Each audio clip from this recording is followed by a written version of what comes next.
EVS कक्षा में शिक्षण मतलब इसका टीचिंग कैसे होगी, ईवीएस क्लासरूम में कैसे टीचिंग होनी चाहिए उसके बारे में जानते हैं। ईवीएस क्लासरूम में टीचिंग होनी चाहिए भाई मेरे दोस्त। सबसे पहले वो साइंटिफिक साइंटिफिक स्पेलिंग मिस्टेक है ये, वैज्ञानिक चिंतन होना चाहिए, उनमें साइंटिफिक थिंकिंग होनी चाहिए, उनका बढ़ावा देना चाहिए। कैसे शिक्षण होनी चाहिए कि वैज्ञानिक चिंतन का बढ़ावा देना चाहिए, कि वैज्ञानिक सोच को बढ़ावा देना चाहिए, ठीक है। और उसके बाद है लॉजिकल आर्गुमेंट कर सके, लॉजिकल आर्गुमेंट कर सके, ठीक है।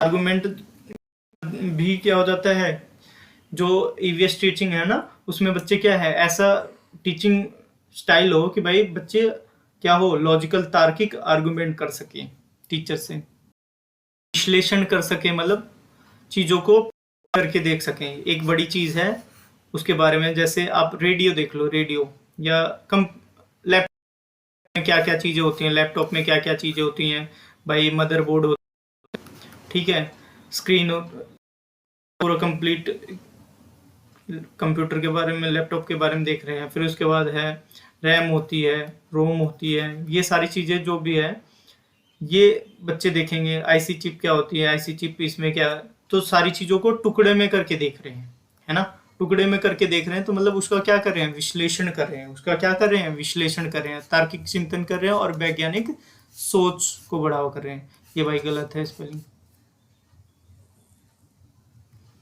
अब इसके बाद है क्या है, प्रोसेस स्किल क्या होती है, प्रोसेस स्किल का विकास कैसे होगा उसके बारे में देखते हैं। सबसे पहले भाई ऑब्जर्व करके, प्रक्रिया कौशल कैसा होता है, प्रक्रिया कौशल भाई ऑब्जर्व कौशल बढ़ेगा, उससे उसका विकास कैसे होगा, प्रोसेस स्किल का विकास कैसे होगा, ऑब्जर्वेशन स्किल का कौशल का ऑब्जर्व करके, मापन करके, मापन कौशल का विकास करके, कैसे भाई, मेजरमेंट भाई नापने का, ठीक है। किसी चीज को क्या करना है, क्लासिफिकेशन करना, वर्गीकरण कौशल का विकास होगा। फिर उसके बाद है निष्कर्ष निकालना, कंक्लूड करना, कंक्लूजन करना किसी चीज का, ठीक है।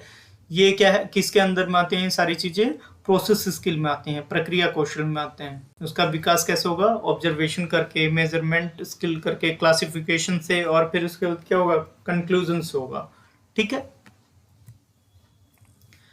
एक तो भाई प्रिडिक्शन करना, हाइपोथेसिस करना, अंदाजा लगाना किसी चीज का, भाई इसके बाद ऐसे हो सकता है, इसके बाद ऐसे हो सकता है, कोई चीज है जैसे भाई पानी है, पानी गर्म किया जा रहा है, पानी गर्म करा जा रहा है और उससे क्या होगी, भाप बनेगी, भाप बनेगी तो क्या है ये है, अंदाजा लगाया जा रहा है कि भाई भाप ही बनेगी, इसके बाद बर्फ नहीं बनने वाला। तो ये क्या है, मतलब जो फ्यूचर में होने वाला है थोड़ा सा उसका अंदाजा लगाना, प्रिडिक्शन करना, जिसको भविष्यवाणी कहते हैं, ठीक है, थोड़ा अंदाजा लगाना, हाइपोथेसिस करना है। ये शब्द ज्यादा एप्रोप्रिएट है एनसीएफ के अकॉर्डिंग, ये वाला उतना नहीं है, ये वाला उतना नहीं है। तो मैंने प्रिडिक्शन जानबूझ के लगाया ताकि आपको हाइपोथेसिस का डायरेक्ट सिनोनिम्स पता चल जाए। इसके बाद आ जाते हैं भाई संचार कौशल, कम्युनिकेशन स्किल भी बढ़ेगा बच्चे का, है ना।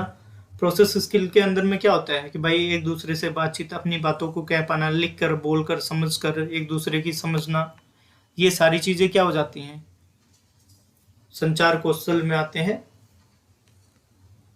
Communication skill.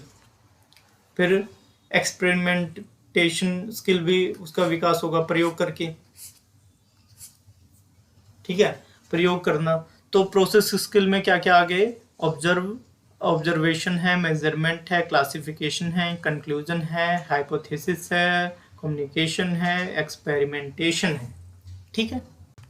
आगे आ जाते हैं भाई हमें जैसे शिक्षण पद्धति में हमें टीचिंग करनी है, किसकी, मैप की टीचिंग करनी है, मैप की, नक्शे की टीचिंग करनी है, उसको पढ़ाना है बच्चे को, ठीक है। तो क्या करेंगे, सबसे पहले हम उसके दिमाग में कौन सी बात डालेंगे, डायरेक्शन के कंसेप्ट डालेंगे। डायरेक्ट जैसे मैप है भाई, ऊपर नॉर्थ है, नीचे साउथ है, उत्तर है, दक्षिण है, पूरब है, पश्चिम है, ईस्ट है और वेस्ट है, ये सारी चीजें इसका डायरेक्शन का कंसेप्ट आएगा।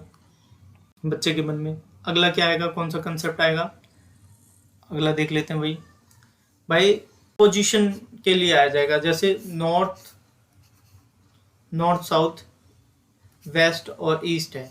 तो भाई साउथ से ईस्ट के लिए कौन से डायरेक्शन में जाएंगे, साउथ ईस्ट की डायरेक्शन में जाएंगे, साउथ ईस्ट की डायरेक्शन में। वेस्ट में जाना है तो साउथ वेस्ट में जाएंगे। वेस्ट से, नॉर्थ से वेस्ट आना है तो नॉर्थ वेस्ट जाना है। नॉर्थ से ईस्ट में जाना है तो नॉर्थ ईस्ट जाना है। तो रिलेटिव कंसेप्ट भी पता हो जाएगा, रिलेटिव पोजीशन भी पता चल जाएगा उसको। फिर उसके बाद डिस्टेंस के बारे में, यहाँ से इतनी, यहाँ से 10 किलोमीटर है, यहाँ से 5 किलोमीटर, तो इतनी डिस्टेंस कितने हो गए, तो टोटल कितना चलना पड़ा, 15 किलोमीटर। और इसके बाद शॉर्टेस्ट डिस्टेंस निकालना है तो हाइपोटेन्यूज के निकाल सकते हैं। ये सारी चीज़ें इसमें आ जाएंगी, कर्ण के बेसिस पे निकाल सकते हैं। अगले वाले में क्या आ जाता है, हम क्या सीखेंगे नक्शे में, संकेत के बारे में, संकेत सिंबल्स के बारे में सीखेंगे।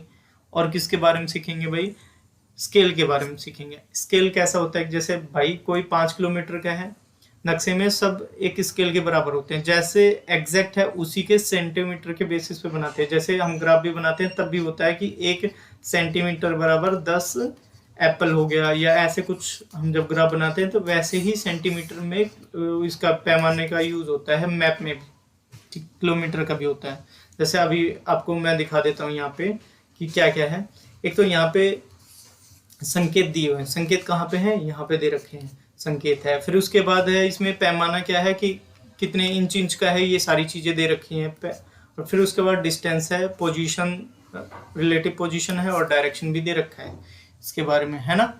तो आगे वाले में आ जाते हैं भाई, ईवीएस कक्षा में विषय क्या क्या है, टॉपिक्स क्या है, टॉपिक इन ईवीएस क्लासरूम में। तो ईवीएस क्लासरूम में जैसे हम कृषि का टॉपिक पढ़ाना है, जैसे हमें मटर और गेहूं के बारे में पढ़ाना है, तो हम भाई उस खेत में, उसके खेत में ले जा सकते हैं। खेत में ले जाने का मतलब कहीं पे क्लासरूम से बाहर ले जाना, इसका मतलब क्या है, क्षेत्र भ्रमण है। ठीक है, क्षेत्र भ्रमण में जैसे ये मटर का है पौधा, इंटरेक्टिव लग रहा है ना, बहुत अच्छा सा लग रहा है। अब इसमें गेहूं के बारे में देखो कैसे होता है, गेहूं कब फसल होती है, इनका कौन से महीने में किया जाता है, इसके पौधे कैसे होते हैं, बीज कैसे होते हैं। ठीक है, ये सारी चीज़ों के बारे में हम कैसे फील्ड ट्रिप पे ले जाएंगे, और फील्ड ट्रिप पे बच्चों को सारी चीज़ें ऑब्जर्व करने के लिए करेंगे, तो ये नेचर से ही ज़्यादा समझ जाएगा, है ना। अब आ जाते हैं अगले वाले पे। भाई पौधे का प्रोटेक्शन करना है, संरक्षण करना है, प्रोटेक्शन ऑफ प्लांट्स करना है, तो उसके लिए कैसे शिक्षा देंगे उसको। सबसे पहले कहेंगे कि अगर पेड़ ना होते तो क्या होता है, डिस्कशन मेथड का यूज कर सकते हैं कि भाई बच्चों को अगर पढ़ा रहे हैं तो पेड़ ना होता तो हाइपोथेसिस लगाता है भाई क्या हो सकता है, प्रिडिक्शन करता है भाई सांस नहीं ले पाते, गर्मी लगती। छोटे छोटे बच्चे तो ऐसे ही जवाब देंगे, तो उनसे क्या हो जाता है कि आप उनके उस चीज़ों को जान पाते कि क्या चीज़ें आ रही है, क्या चीज़ें नहीं आ रही हैं। ठीक है, और इससे बच्चों को क्या डिस्कस से करके आप उनके मतलब हमें ये दिखा सकते थे कि हम कितने निर्भर हैं पर्यावरण पे, है ना। तो अब आगे आ जाते हैं अगले वाले पे भाई, कि भाई प्रदूषण के बारे में पढ़ाना हो तो प्रदूषण के बारे में वार्तालाप कर सकते हैं कि भाई जैसे प्रदूषण में एयर पोल्यूशन के बारे में पढ़ा देना। एयर पोल्यूशन में क्या है, वायु प्रदूषण में क्या है कि कैसे होता है, क्या है, तो उसके कई सारे कारण जान लेते हैं। लेकिन कारण से पहले एक फैक्ट्री के बारे में, फैक्ट्री के पास ले जाओ भाई देखो ऐसे धुआं उठ रहा है और सांस हम कैसे लेंगे, इतने ज़्यादा ऑक्सीजन ऑक्सीजन प्रोड्यूस नहीं होते हैं और कार्बन डाइऑक्साइड ज़्यादा प्रोड्यूस होती है, ऐसे ऐसे है, तो कैसे हम कितने दिनों में मतलब इंसान इन पोल्यूशन के कारण मरने लग जाएगा, क्या कैसे है, कितनी लेवल तक का पोल्यूशन वगैरह होगा, तो वो देख के समझ पाएंगे और पर्यावरण के प्रति उनको क्या है, संवेदनशील भावनाएं आएंगी। फिर उसके बाद है आपदा प्रबंधन के बारे में जान सकते हैं, इमेजिनेशन कर सकते हैं भाई ऐसे आ गई हो, भाई बिल्डिंग गिर रही हो, भूकंप आ गया हो तो क्या करोगे, इमेजिनेशन भी उनसे कर सकते हो, इमेजिनेशन करवा सकते हो और डिस्कशन भी करवा सकते हो। जैसे सपोज करो अगर किसी के सामने, किसी के घर के आसपास बाढ़ आ गई हो, तो बाढ़ से भी अगर जैसे कोई केरल का बच्चा है वो डिस्कस कर सकता है, अपने आप बीती सुना सकता है डिस्कशन के सुन। तो अब जैसे ये है कि भाई बाढ़ आ गई है, आग लगी हुई है घर में, तो ये सारी चीज़ें देख सकते हैं कि भाई क्या हुआ है, आपदा हुई है, डिजास्टर हुआ है, तो उन सारी चीज़ों को क्या डिस्कशन और इमेजिनेशन की, क्योंकि आपदा तो आप दिखा ही नहीं सकते, या तो आप फिल्म का यूज़ करो, डिस्कशन कर सकते हो, मूवी दिखा सकते हो, ठीक है ना, तो आप इमेजिनेशन करने के लिए बच्चों को कह सकते हो और डिस्कशन करवा सकते हो।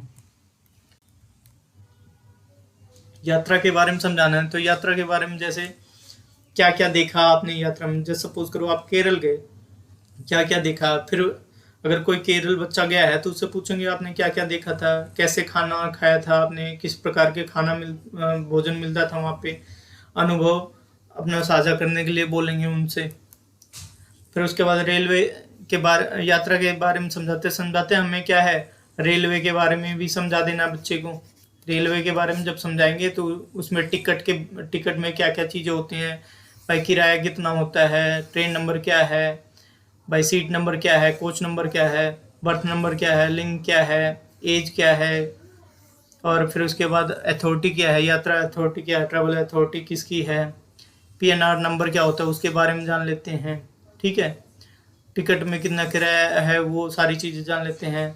टिकट में पैसेंजर का नाम नहीं आता, ये सारी चीज़ें जान जाएंगे ना हम टिकट दिखाएंगे। एक प्रैक्टिकल बेस की लर्निंग होगी, सामने बच्चे को दिखा के डेमोन्स्ट्रेशन करके हम दिखा सकते हैं। फिर यात्रा से एक चीज़ और, हम फूड के बारे में जान सकते हैं। यात्रा से हम किसके बारे में जान सकते हैं, फूड के बारे में। यात्रा के साथ साथ में हम किसके बारे में जानेंगे, फूड भोजन के बारे में जानेंगे। भाई आप केरल गए थे, क्या क्या खाए थे, केरल में क्या क्या फूड है, ये केले के पत्ते पे खाना पसंद करते हैं साउथ में।